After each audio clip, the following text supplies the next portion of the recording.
A few hours later, Yogiri and Danora arrived near the nearest town on foot. They wanted to enter the city quickly, but the guards there detained them briefly. Their language was vastly different from that of this world. Minutes passed, and the gate guards brought a man, Masahiko, to speak with them.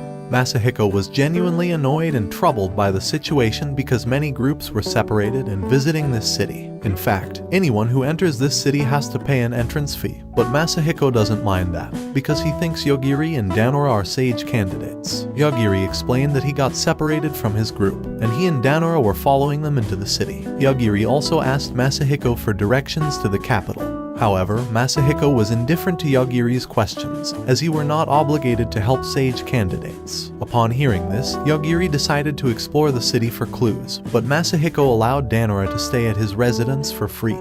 Only Danora. Of course, Danora was disgusted by the offer. While Yogiri and Danora were exploring the city, they encountered a cat girl named Mireyu. Mireyu guessed that they were sage candidates, and she offered to help them for free if they were confused. Mireyu did this because she wanted to get close to the male sage candidates, hoping to charm them and be useful for her future. However, she clarified that she wouldn't interfere with a man who already had a girlfriend. After hearing this, Danora stated that she wasn't Yogiri's girlfriend. When Yogiri asked for Danora's opinion, she accepted Mireyu's offer as she wanted to explore a bit more before sunset. However, one night, Yogiri and Danora found themselves trapped by Mireyu. She had brought bandits to take their money and belongings, assuming that Yogiri and Danora were powerless sage candidates. The bandits planned to defeat them and sell them to slave traders for a substantial profit. Danora informed Mireyu that they were no match for Yogiri. But, according to information Mireyu received, Yogiri and Danora were not bestowed with gifts as sage candidates. Upon hearing this, Yogiri swiftly killed them one by one, including Mireyu. とりあえず後ろの奴らは死ね。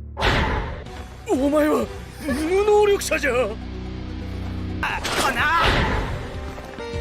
眼球。左腕。首。失敗した。半分じゃ多すぎたか。今何を？不発じゃねえか。今のうちに。化け物はな奴らに関わるんじゃなかった。As Yogiri killed them in seconds, suddenly, the guards arrived and ordered them to stay in place. A female guard named Edelgard said that she and the guards had witnessed Yogiri's actions. In fact, Edelgard was investigating the mastermind behind this bandit group. However, Yogiri had already eliminated the bandits. Edelgard warned them that gift powers wouldn't affect her. The guards had protection bestowed by the Great Sage. A man accompanying Edelgard named Jorge stated that Yogiri and Danora had no gifts. Then Edelgard was shocked to hear this. Jorge had the ability to identify anyone's status, and he deemed the events of the night impossible for someone without a gift. Edelgard appeared furious, and Jorge apologized to Danora and Yogiri. After they left, Edelgard found one bandit still alive but blind. She took the bandit to Lane's residence for further examination. Lane was a vampire sage with an origin blood class. Anyone bound by blood to Lane would gain extraordinary physical strength. Hours passed, and Lane couldn't understand why the bandit's eyes remained blind, even after providing healing magic. Lane then decides to suck the bandit's blood and turn him into her blood descendant. But the bandit remains blind. After seeing results like this, Lane became curious about Yogiri's strength. Not long afterward, Lane's residence was attacked by a hero named Ain.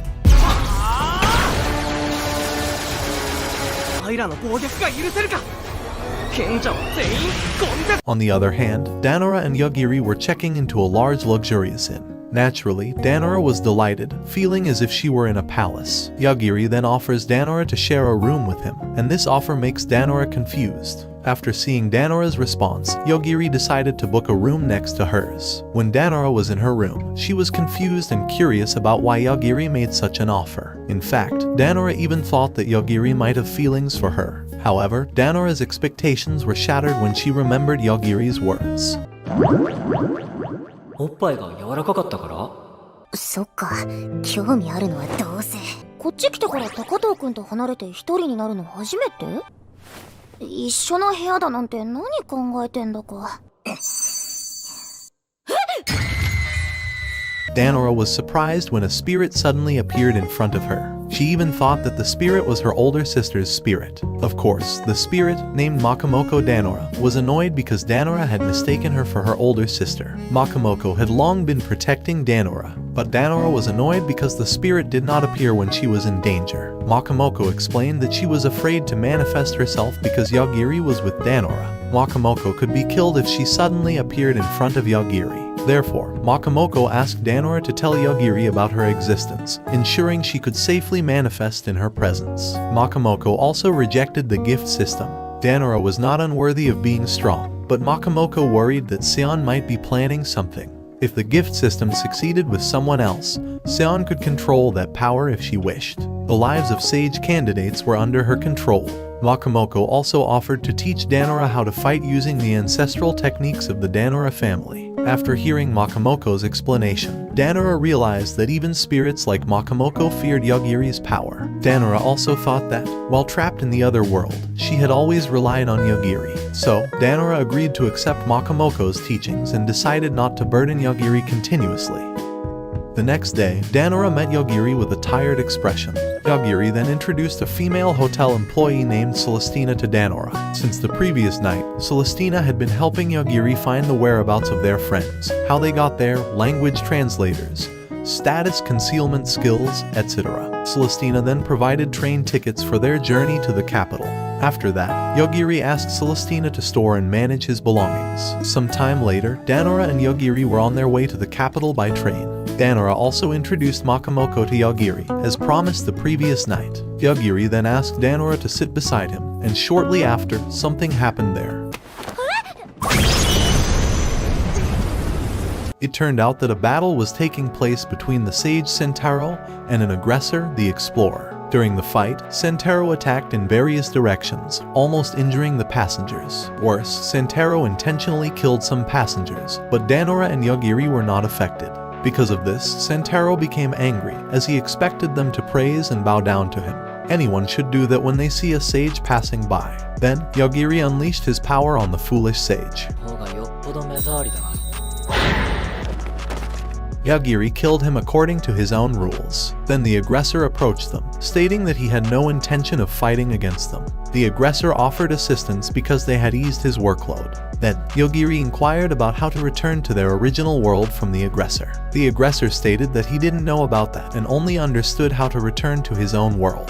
Yagiri then asked the aggressor to take him and Danora to the aggressor's world. However, the aggressor couldn't do it because it was highly impossible. Moreover, Yagiri's presence might pose a threat to the aggressor's world. Also, the human body did not have the power to withstand the energy in the time and space tunnel. After hearing the aggressor's explanation, Yagiri decided to leave the decision to Danora. If Danora wanted something, she could express it to the aggressor. Danora said that she couldn't decide, but suddenly, Makamoko appeared with a brilliant idea that wouldn't burden the aggressor. At night, Danora and Yagiri took a brief rest in a wooded area. Yagiri decided to walk because the train he was on had broken. He didn't want to get involved with the aggressor further, as it would be troublesome in the future. Then, Makamoko appeared and gave something to Danora, a flexible item that could transform into anything, made from parts of the aggressor's robot. Danora was confused about why the item appeared suddenly without her carrying it. Makamoko explained that he intentionally disguised the item as Danora's bra and panties. On the other hand, Edelgard and Jorge were shocked to find Sentaro dead without any visible wounds. At the same time, Lane visited Seon's residence to inquire about Danora and Yagiri. According to Lane, they used strange magic. Seon found it challenging to believe that they could defeat a sage like Sentaro. Still, she knew that Sentaro had been given the ability to ward off death magic in this world. Actually, Seon did not allow Lane to interfere in her affairs and the sage candidates. But this time, Seon would allow it if Lane could drive the aggressor out of this world. Then, Lane agreed to the deal because she couldn't let Yagiri slowly kill the sages. Lane immediately prepared forces in case of a future war. Sometime later, Danora and Yagiri arrived in a modern city named Hanabusa. Yagiri appeared tired from navigating the forest while protecting Danora from monster and bandit attacks. Of course, Danora was upset that Yagiri hadn't mentioned this from the beginning, but Yagiri didn't mind as long as he could protect her. Besides, Yogiri's power could be used limitlessly as he pleased. They then booked a room at a hotel there and encountered Tachibana Yuuki. Yuuki was one of the students who agreed to leave Danora, Yogiri, and 2 other students on the bus during a previous incident. Yuuki was grateful that Danora had arrived at the city safely. Danora asked, "Why are you here? Weren't you with your friends?" Yuuki explained that he intentionally didn't follow the group of students. According to Yuuki, the methods of leveling up other students were ineffective and inefficient. That night, the students were celebrating their success in completing the first mission. But Yuuki couldn't join them because of his dominator class. Other students had their own classes, each with unique problems. One student named Utori, with a consultant class, could analyze other classes. Utori advised Yuuki to make contracts with slaves to level up faster. The more slaves Yuuki obtained, the more benefits he would gain. His slaves would work against monsters, allowing Yuuki to relax without working hard. Due to this, Yuuki could enjoy the city and had acquired many sexy slave girls. Yuuki also wanted to recruit Danora as his slave. Of course, Danora felt disgusted and rejected Yuuki's invitation. Yuuki chatted and tried to persuade Danora in front of his slaves. He even offered himself to be Danora's lover. The slaves got angry as Danora seemed close to Yuuki. 僕の愛人にならない？今すぐでなくてもいいからゆっくり考えて。On the other hand, Lane was fighting another aggressor named Kurayami. Lane struggled against Kurayami, a monster formed from many black particles. A few days later, Danora was truly bored staying continuously in the hotel room.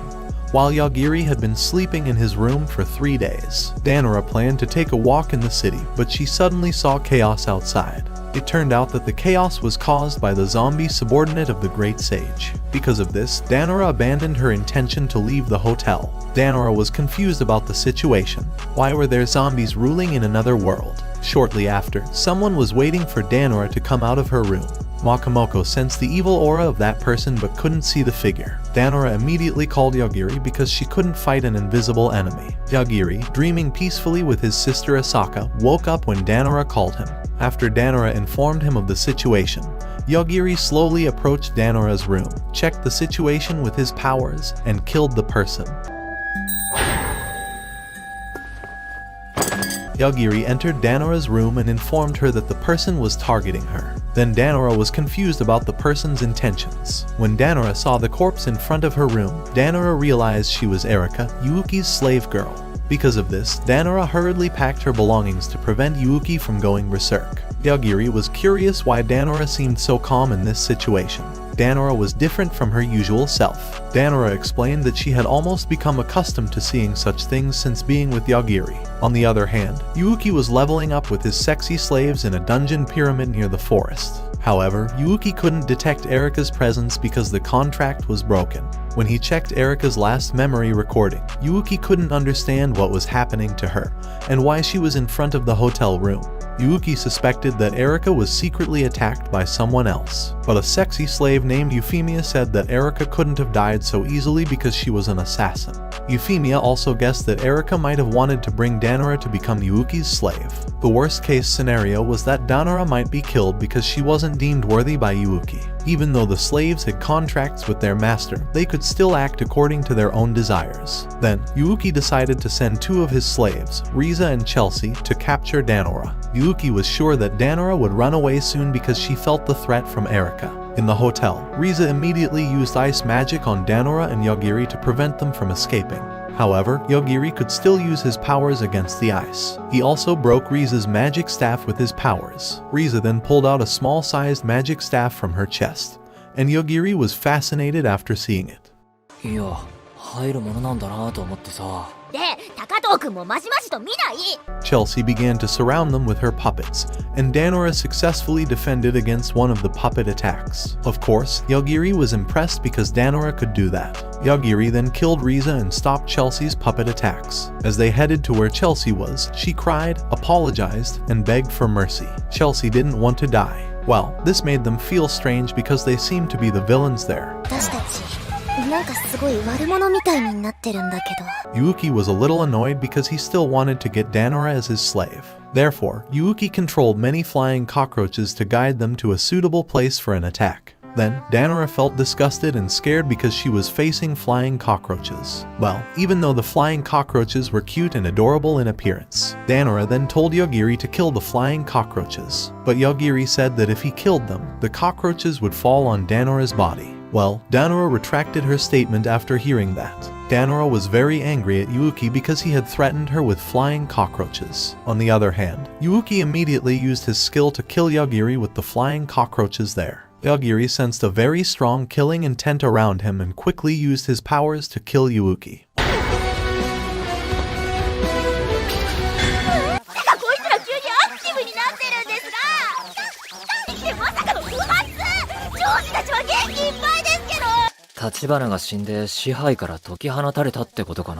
Although Yuuki had been killed by Yogiri, the flying cockroaches were still there. Yogiri explained to Danora that the flying cockroaches might have become their own entities. Then, Yogiri held Danora's hand so they could quickly run away. On the other hand, Yuuki's slaves no longer had contracts with Yuuki and left him in the dungeon. But when Euphemia exited the dungeon, she found herself in a desert and met Lane there. It turned out that Kureami was approaching a city soon, and Lane immediately sucked Euphemia's blood to find out something. On the other hand, Danora and Yogiri successfully left the hotel, and then saw zombies attacking the city.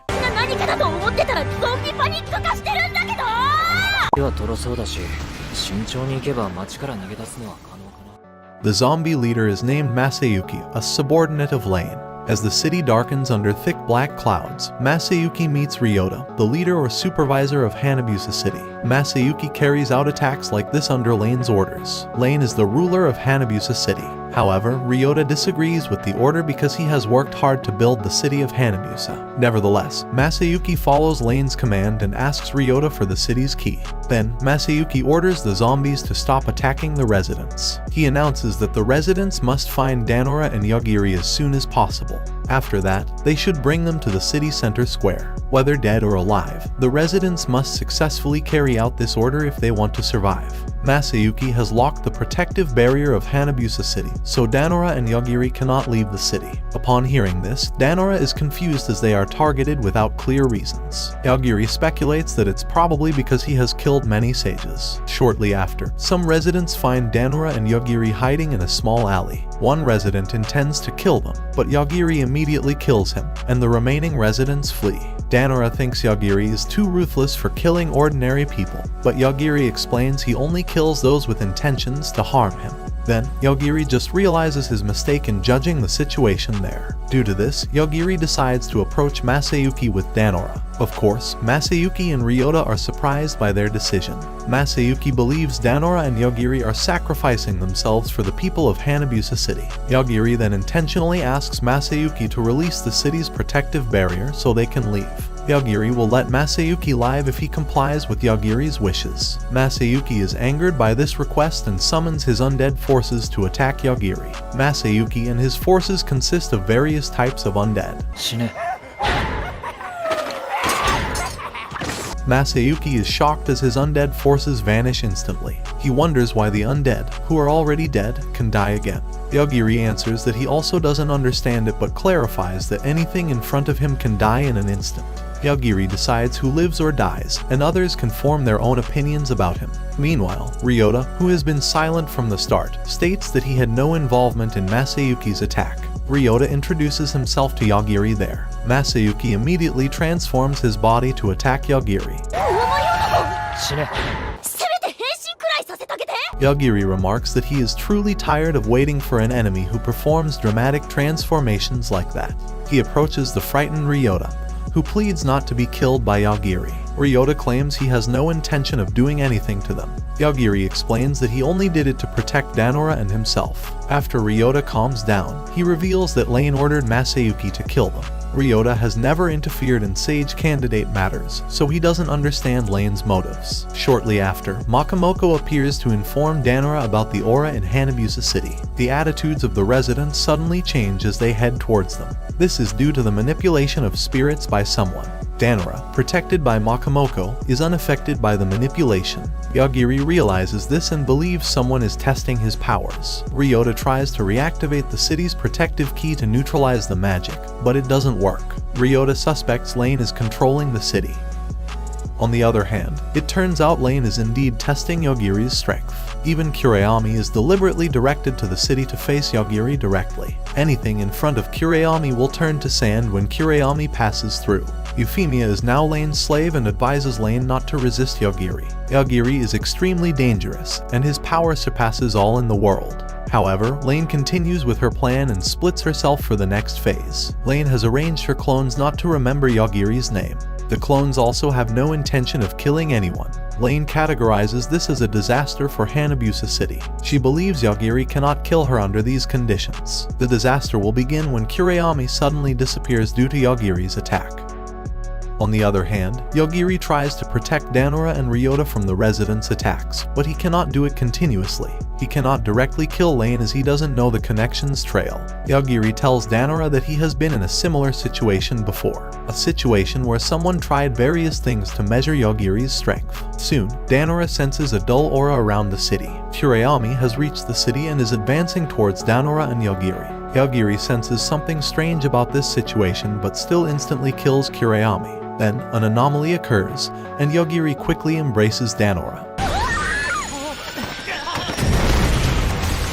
Danora is confused by the situation and thinks the red light comes from Kurayami, but Yogiri says he has already killed Kurayami. Yogiri thinks the red light is something separate from Kurayami. There's no specific target. It randomly attacks at high speed, seemingly aiming to destroy the city. Danora briefly changes the subject as Yogiri continues to lean against her breasts, with his hands embracing her. 大丈夫だし離れてくれない？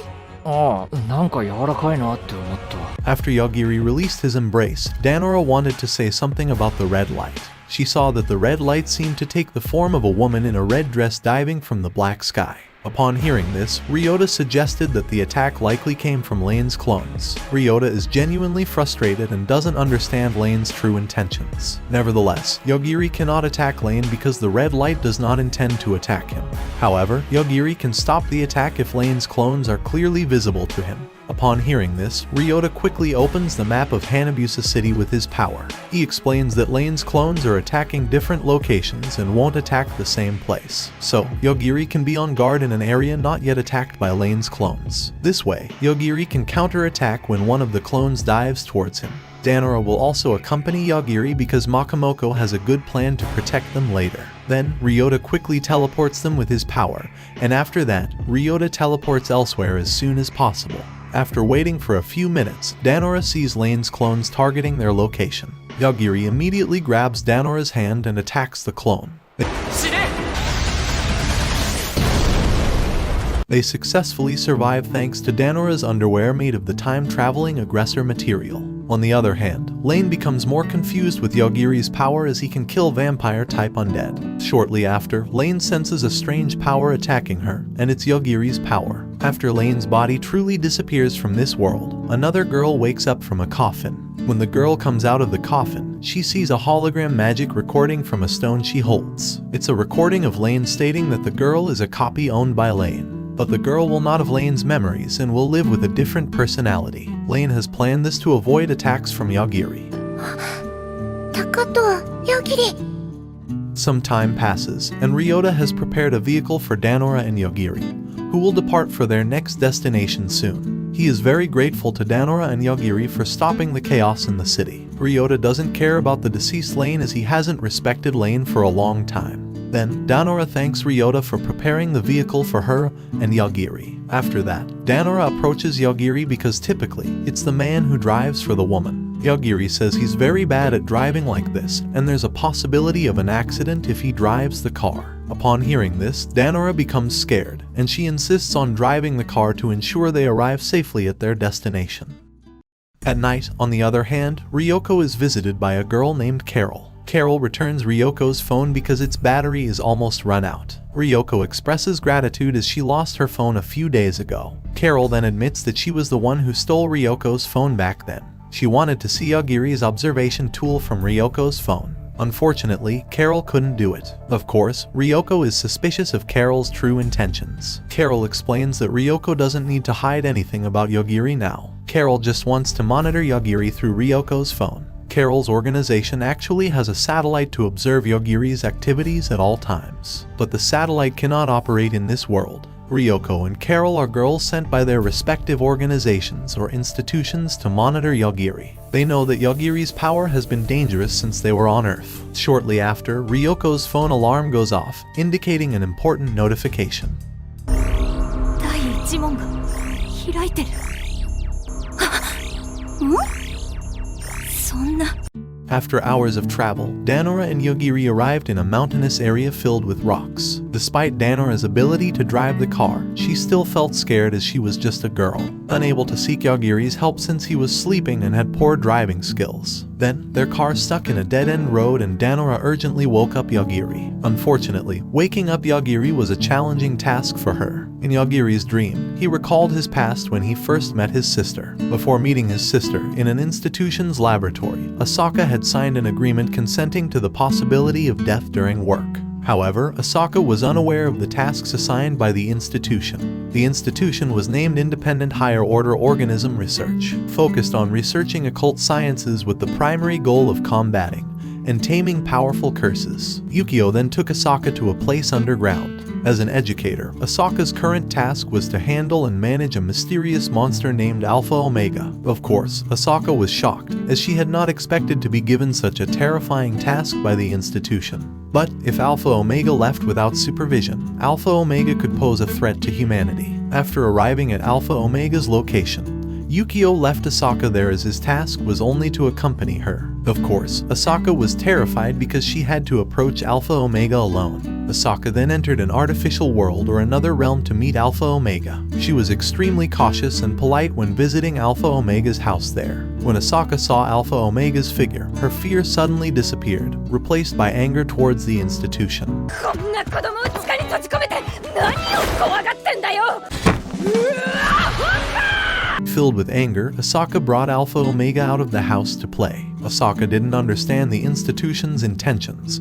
She didn't perceive Alpha Omega as a threat to humanity. Soon after, Alpha Omega killed a shadow demon that had been following Asaka since the beginning. Alpha Omega explained that such figures often came to kill him. Then, Alpha Omega expressed a desire to play with Asaka, but it was getting late, and Alpha Omega suggested playing tomorrow. Asaka apologized for her emotional outburst earlier and introduced herself to Alpha Omega. However, Alpha Omega didn't have a personal name as it was merely a research subject.